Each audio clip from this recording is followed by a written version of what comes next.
In a previous clip, we looked at using flash as the sole form of lighting on a subject.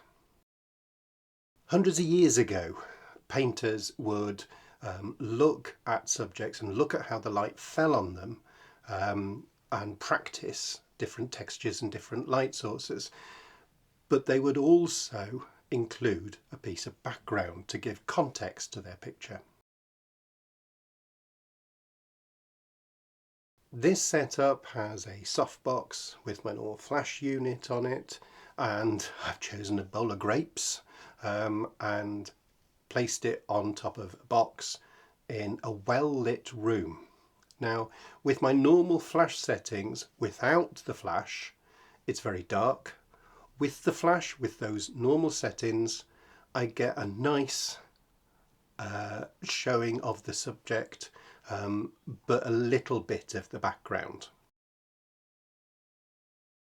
If I change my settings so that I show more of the background, so without flash, I've got an aperture quite wide open and a higher ISO, I can see the background context without it being overpowering. And then when the flash is on, it shows the subject with the background context. This style is often used for fashion and for product photography. And so with these two photographs here, you can see flash was used with the model and it was a bright day outside, but the model's features are brought out, and the background is in the background. It's not standing out, it's not detracting from the main aim of the photograph.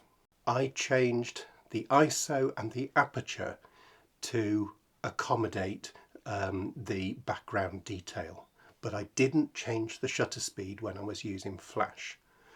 Why shouldn't I use that? Why not change the shutter speed? Well, the trouble is, when you have a fast flash, you can sometimes catch the shutter itself as it moves across the sensor. So when you're using flash photography, I would not go for a shutter speed higher than 200th of a second. It's all been done before, and I like that first image that I took, although it's quite dark, of the grapes, with the context in the background.